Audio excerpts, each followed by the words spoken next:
নবী সাল্লাল্লাহু আলাইহি ওয়াসাল্লামের কথা কি সত্য না মিথ্যা? আস্তাগফিরুল্লাহ, সত্য না মিথ্যা? সত্য। তার মানে একটা হাদিস পেলাম, নবীজি বলেছেন কিয়ামতের আগে আগে কি হবে? ভূমিকম্পের বছরগুলো আসবে। ভূমিকম্প আসবে না, ভূমিকম্পের বছরগুলো আসবে। একটা হাদিস মাথায় নেন। 2 নাম্বার, নবীজি বলছেন কিয়ামতের 10টা আলামত আছে। কয়টা? 10টা। তার মধ্যে 1 নাম্বার আলামত হচ্ছে দাজ্জাল। কি নাম? দাজ্জাল। আচ্ছা, ওইদিকে আলোচনা নিচ্ছি না আজকে। 2 নাম্বার হচ্ছে ইয়াজুজ আর মাজুজ, এটাও অন্য লেকচারে শুনে নিন। 3 নাম্বার ঈসা আলাইহিস সালামের আগমন।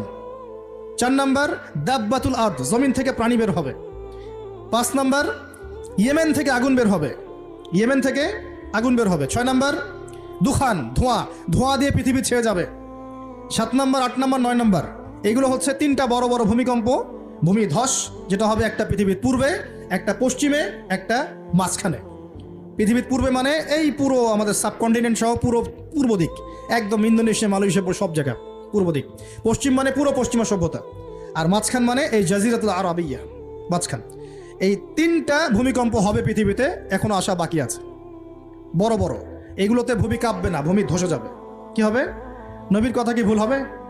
আর শেষটা হচ্ছে এই পূর্ব দিক থেকে, পশ্চিম দিক থেকে সূর্য উদিত হবে এবং মানুষের তওবার দরজা বন্ধ হয়ে যাবে। তওবা করে লাভ নাই। এই 10টা বড় বড় মধ্যে 3টা পেয়েছেন ভূমিকম্প। তাহলে পেলাম যে ভূমিকম্পের বছরগুলো আসবে। আরও পেলাম কি বড় বড় 3টা হবে, পূর্বে একটা, পশ্চিমে একটা, মাঝখানে একটা। আর কোন পাপের কারণে হবে সেটা কিন্তু অন্য আয়াতগুলোতে আমরা দেখলাম। আচ্ছা, সামনে আসেন। আবার নবীজি বলছেন দাজ্জাল যখন মানুষের রূপে বের হবে তখন সে সব জায়গায় বিচরণ করতে পারবে, কিন্তু মক্কা মদিনায় ঢুকতে পারবে না। ঠিক আছে? তো সলফে সালাহিন তারা বলছেন যে দাজ্জাল সব জায়গায় ভ্রমণ করবে। এটা এও ব্যাখ্যা হতে পারে যে সে নিজে সব জায়গায় যাবে না, বরং তার অনুসারীরা বিভিন্ন জায়গায় আধিপত্য বিস্তার করবে। এই ব্যাখ্যা যৌক্তিক তো? যৌক্তিক ব্যাখ্যা। এরপরে যখন সে মদিনায় ঢুকতে পারবে না, দেখবে যে এখানে ফেরেশতারা একদম খোলা তরবারি হাতে দাঁড়ায় আছে, ঢুকতে পারবে না। তখন সে মদিনার কাছাকাছি একটা জায়গায় বসতি গাড়বে, গেড়ে তার অনুসারীদেরকে আহ্বান করবে। কিভাবে? সে, আল্লাহ পাক তো তাকে কিছু ক্ষমতা দিবেন পরীক্ষা করার জন্য। সে 3 বার ভূমিতে আঘাত করবে, এতে করে ভূমি কেঁপে উঠবে, এবং এই ভূমিকম্পে মদিনা থেকে যত মোনাফেক টাইপের যত মানুষ আছে সব দৌড় দিয়ে দাজ্জালের দলে যোগ দিবে। তার মানে ওই সময় ভূমিকম্প আসবে। আর কি? এবার নবী সাল্লাল্লাহু আলাইহি ওয়াসাল্লাম বুখারীর এক হাদিসে বলছেন, আবু হুরায়রা রাদিয়াল্লাহু আনহু থেকে বলছেন, তিনি বলছেন যে লা তাকুমুস সাআ, কিয়ামত ততদিন পর্যন্ত হবে না। এই হাদিস দুটো একটু মনোযোগ দিয়ে শুনেন।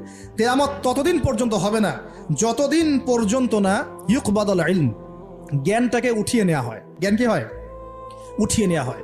নবী আরো বলছেন ইউকবাদুল ইলম ওয়া তাকসুরু জালাজিল, এবং বেশি বেশি ভূমিকম্প না হচ্ছে। 2 নম্বর কি?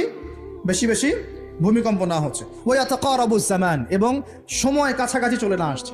এই জায়গায় আমি একটু স্টাডি করতে গিয়ে একটা অদ্ভুত জিনিস দেখলাম, যে একটা রিসার্চ বলছে, সায়েন্সের রিসার্চ বলছে যে প্রতিটা ভূমিকম্পে পৃথিবীর গতির মধ্যে একটা পরিবর্তন হয়। প্রতিটা ভূমিকম্পে পৃথিবীর গতির মধ্যে একটু একটু পরিবর্তন হয় এবং সময় সংক্ষিপ্ত হয়ে আসে। সময় কি হয়?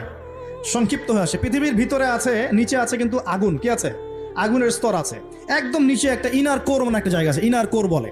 এখন সাম্প্রতিক গবেষণা বলছে যে ইনার কোর আগে যেদিকে ঘুরতো এখন তার বিপরীত দিকে ঘোরা শুরু করেছে। আল্লাহু আকবার। তাহলে এগুলো মিলে যাচ্ছে না? ভূমিকম্পের সাথে পৃথিবীর ঘূর্ণন সম্পৃক্ত এবং জামান, সময়টাও সম্পৃক্ত। তো নবী যেটাই বলছেন যে ওয়া তাকসুরু জালাজিল, বেশি বেশি ভূমিকম্প হবে, ওয়া ইয়াতাকারাবা জামান, এবং সময় কাছাকাছি চলে আসবে। অন্য হাদিসে আসছে বছর যাবে মাসের মতো, মাস যাবে সপ্তাহের মতো, সপ্তাহ যাবে দিনের মতো। তিনি আরো বলছেন ওয়ায়ুজহারুল ফিতান, এবং সমস্ত রকম ফিতনা ফাসাদ দেখা যাবে, দেখা যাচ্ছে না? এবং ওয়াল হারাজ, এবং বেশি বেশি হত্যাকাণ্ড হবে। সাহাবীরা বলছেন যে ওয়ামাল হারাজ ইয়া রাসূলুল্লাহ, হারাজটা কি ইয়া রাসূলুল্লাহ? তিনি বলছেন আল কতল, হত্যা, গণহত্যা, এগুলো হচ্ছে হারাজ। এবং তোমাদের ধন সম্পদ বাড়তে থাকবে, ফায়াফিদু, ধন সম্পদ উপচে পড়বে।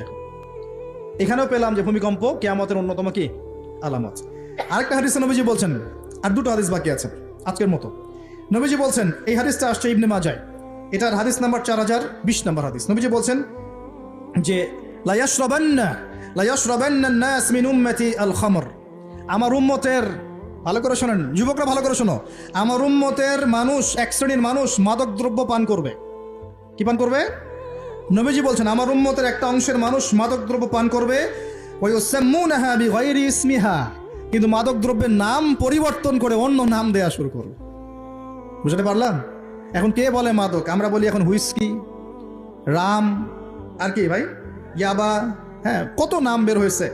এটা আরো অ্যামেজিং। নবীজি বলছেন ওই মানুষগুলো যারা মাদকদ্রব্য পান করে নাম ভিন্ন দিবে, তাদের কানের পাশে বাদ্যযন্ত্র বাজবে।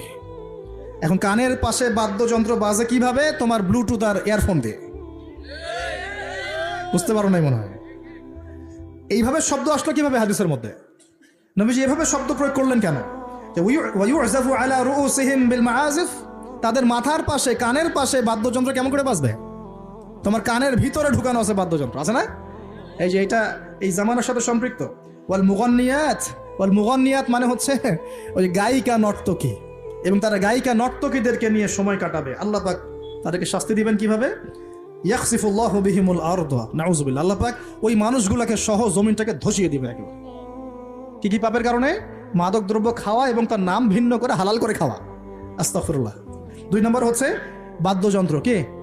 কানের পাশে বাদ্যযন্ত্র প্লে করা। আর মুগান্নিয়াত মানে হচ্ছে নর্তকী গায়িকাদেরকে নাচানো। আল্লাহ পাক একটা শাস্তি দিবেন, ওদেরকে সহ ভূমি ধসিয়ে দিবেন। আরেকটা শাস্তি আছে, ওয়ায়াজআলুল্লাহু মিনহুমুল কিরাদাতা ওয়াল খানাজির। আল্লাহ রাব্বুল আলামিন ওই মানুষগুলোকে বানর আর শুয়োর বানিয়ে দিবে। নাউযুবিল্লাহ। এগুলো কি মিথ্যা না সত্য? সাদাকাল্লাহুল আযীম ওয়া সাদাকা রাসূলুহুল কারীম। আল্লাহ পাক সত্য বলেছেন, তার রাসূল সত্য বলেছেন।